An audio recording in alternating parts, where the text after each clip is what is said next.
Obat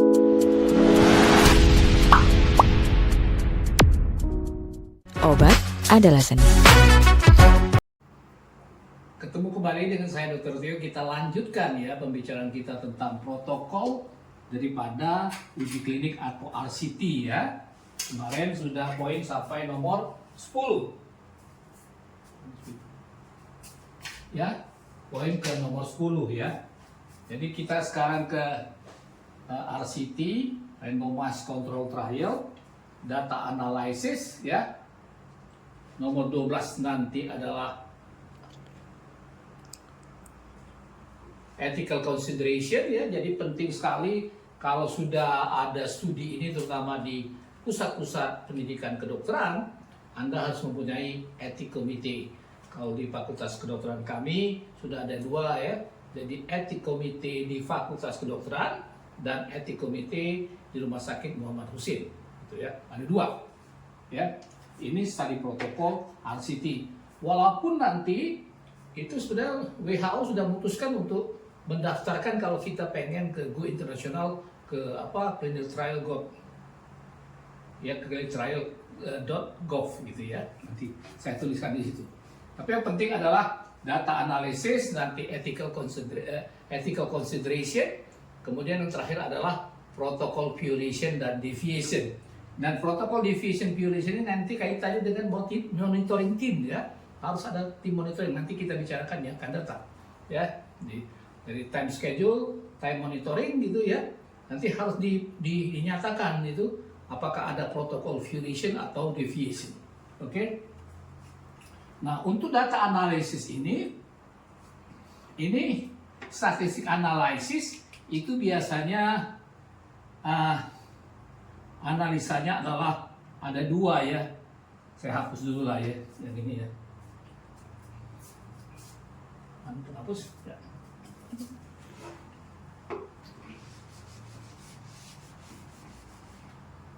Ada 2 gitu ya, kebanyakan ya. Tergantung variabel ya, variabel. Jadi kebanyakan statistik analisis ini kalau variabelnya nanti variabel continue dan satu lagi variabel dikotomik ya, atau dikotomus ya. Nah, ini berakhir dengan nanti uji T, dan ini akan berakhir dengan uji K ya, K kuadrat ya. Tergantung. Tapi kebanyakan statistik analisis pada RCT ini akan berakhir 60% ceritanya ya, katanya ya, secara teori 60% berakhir dengan variabel continue ya. Dicirikan dengan adanya nilai before dan after ya. Jadi banyak para ahli ngomongin bahwa statistik analisis pada RCT ini adalah before and after analysis namanya ya. Jadi memakai uji T, ini kan yang saya ngomong tadi, uji T tadi ya, uji T. Kecuali yang tidak menggunakan yang tidak ada nilai before, itu nilai after saja yang dianalisa, dia akan tersendiri ya. Yang after yang nilai before yang tidak ada itu biasanya dengan McNemar test gitu ya. McNemar test. Nah, itu yang harus dipahami dulu ya. Tapi kalau McNemar test ini biasanya dengan variabel dikotomik. Ya. Itu. Jadi ini dulu statistik analisisnya. Yang kedua adalah outcome ya, outcome measurement. Ya, outcome measurement. Sudah saya jelaskan kemarin ya, secara ringkas. Sebenarnya outcome dalam uji klinik itu ada 4 ya. Outcome itu ada 4 ya. Outcome dalam uji klinik itu ada 4. Outcome lah. Outcome measurement ya, measurement. Ada 4 ya. 1 2, 3, 4. Yang pertama yang paling banyak yang pastilah efficacy ya. Efficacy ini menyatakan efektivitas kalau di Indonesia kan. Ya, kemudian safety ini untuk efek samping obat. Kemudian khusus untuk yang beda preparat atau route of administration berbeda, ya bisa sampai route administration yang berbeda. Aduh jelek sekali videonya, sorry. Ya, itu bisa sampai acceptability, sama satu lagi compliance. Ya. Nah, ini kita nyatakan apa ya, misalnya efektivitas obat hipertensi, penurunan tekanan darahnya berapa, di atas 20 mm Hg atau di atas berapa, safety-nya apa, efek samping yang banyak terjadi, kemudian acceptability tentang kenyamanan ya, compliance tentang kepatuhan. Ini kira-kira yang nomor 11 ya, jadi outcome measurement. Dan satu lagi yang jangan lupa ya, mungkin yang di farmakoepidemiologi semua tahu ya, trias WHO ya. Trias WHO untuk jumlah sampel ya. Ya. Trias WHO itu adalah kalau untuk pemasaran obat adalah 300, 3.000 dan 30.000 ya. Makanya nggak usah heran kemarin yang Sinovac yang dilakukan di Unpad itu tahun 2020 kalau tidak salah ya, Sinovac vaksin itu pakai 3.000 sampel. Biasanya ini untuk syarat kalau launching ya, launching obat ya. Launching obat ya. Jadi trias WHO tolong diingat itu 300, 3.000 dan 30.000. Itu ya untuk jumlah sampelnya gitu ya. Jadi kita tahu sudah outcome manajemennya. Dan yang terakhir dari sini, kalau 300, 3.000, 30.000 itu, apalagi sampai 3.000, keistimewaan daripada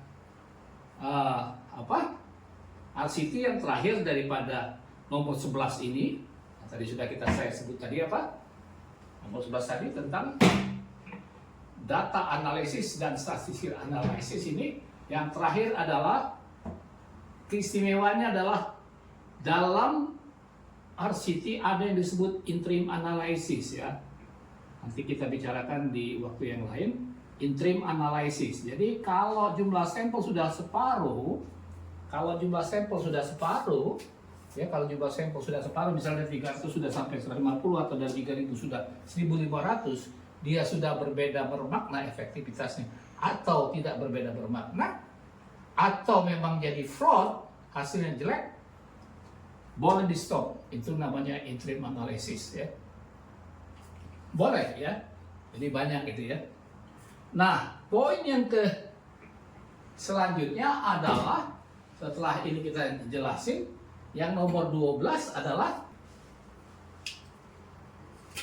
yang selanjutnya adalah ethical consideration ya. Jadi makanya Kak saya jelaskan kemarin berturutan dari in vitro, in vivo, in silico baru ke manusia ini. Jadi semakin berkembang zaman ini, lolos etik itu susah sekali. Jadi setiap fakultas kedokteran sekarang diharapkan mempunyai komite etik sendiri ya. Jadi kalau di fakultas saya punya komite etik ya. Dan di rumah sakitnya, rumah sakit pendidikan, rumah sakit RSMH, rumah sakit pendidikan juga mempunyai komite etik gitu ya.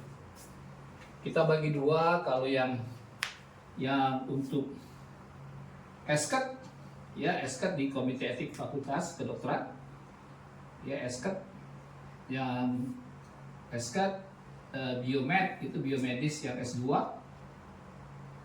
ya, dan satu lagi Yang S3 itu di Komite Etik di FK, tapi yang RSMA untuk PPDS 1 dan PPDS 2 gitu ya. Itu yang selama ini berlangsung gitu ya. Jadi harus ada komite etik ya. Dan memang WHO sudah meminta kalau bisa kita mendaftarkan diri untuk mendapat dari FDA approval itu ke clinical trial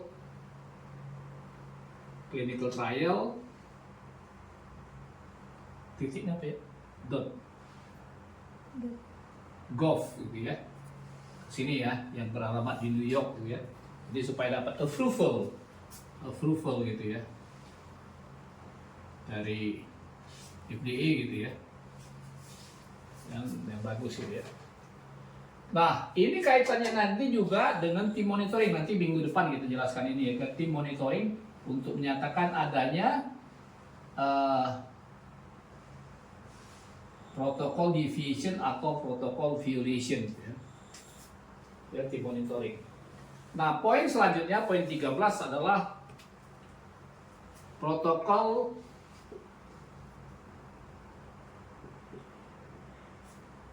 violation atau deviation ya. Yang tidak boleh terjadi itu yang deviation ya, dalam arti kita menyimpang dari protokol yang kita buat, dan itu akan dibatalkan oleh komite etik gitu ya. Tapi kalau protokol violation, kalau deviation mungkin masih bisa diperbaiki, tapi kalau violation jelas itu melanggar protokol, jadi harus dibatalkan penelitiannya gitu ya.